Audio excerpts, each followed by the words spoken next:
মুখ্যমন্ত্ৰীৰ ভয়ত মিয়া মুছলমান গাঁতত নুসুমায়।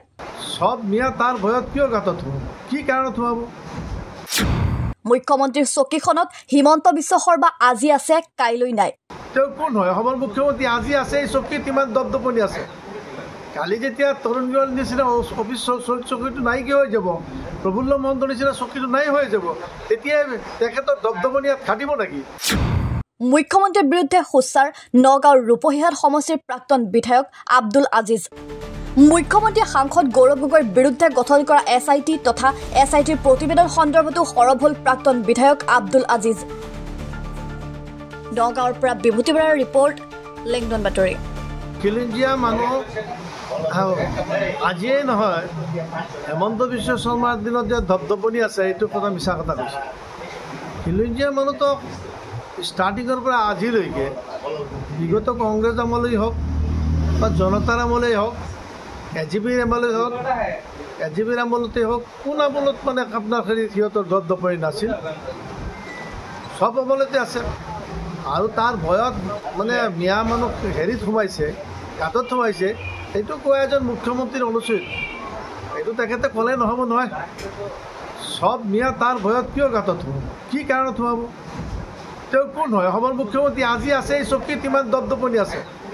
কালি যেতিয়া তৰুণ গগৈৰ নিচিনা অফিচ চকীটো নাইকিয়া হৈ যাব, প্ৰফুল্ল মহন্তৰ নিচিনা চকীটো নাই হৈ যাব, তেতিয়া তেখেতৰ দপদপনি ইয়াত খাটিব নেকি?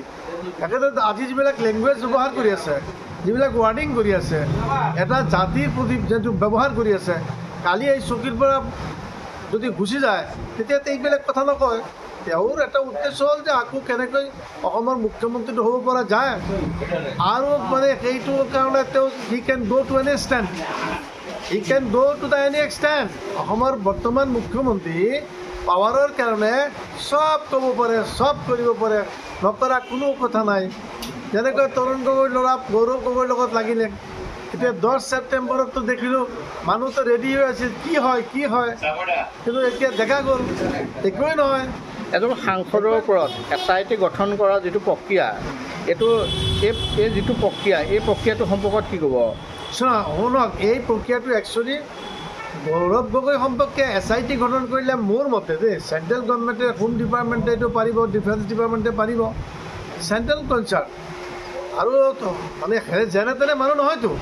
গৌৰৱ গগৈ অসমৰ 10টা মুখ্যমন্ত্ৰীতকৈ ওপৰত আছে, সঁচা কথা ক'বলৈ গ'লে। আজি পাৰ্লামেণ্টত অপজিশ্যন লিডাৰৰ পিছত ডেপুটি লিডাৰটো মানে গৌৰৱ গগৈ।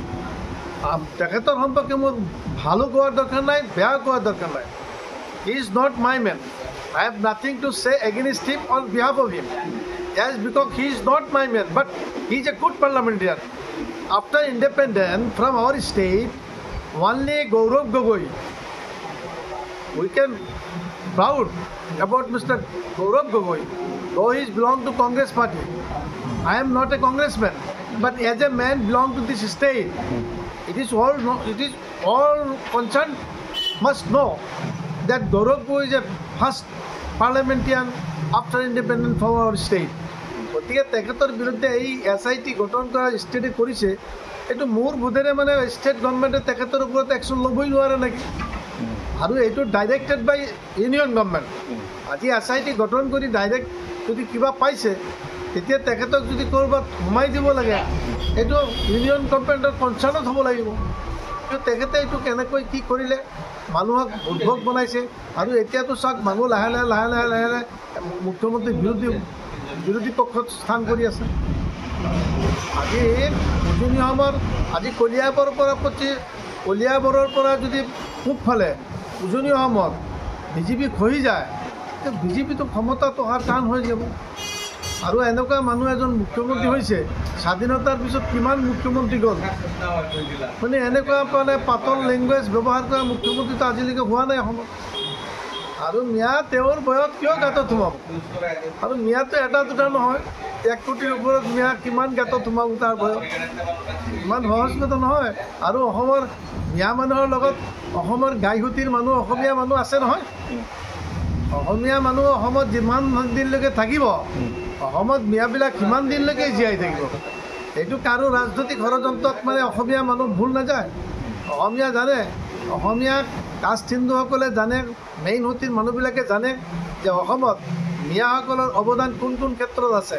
এই কথাটো অস্বীকাৰ কৰিব নোৱাৰিব নহয়। আজি যিটো অসম দেখিব পাইছে, এই অসমটো তেতিয়া নাছিল নহয়। এতিয়া 5 টকীয়া ট্ৰেইনৰ টিকেট দি মানুহ ইয়াত আহিছিল, সেইটো সময়ত এই ৰূপহীৰ বজাৰটো এনেকুৱা নাছিল। এই আপোনাৰ এই কলগাছিয়া অঞ্চলটো এনেকুৱা ধুনীয়া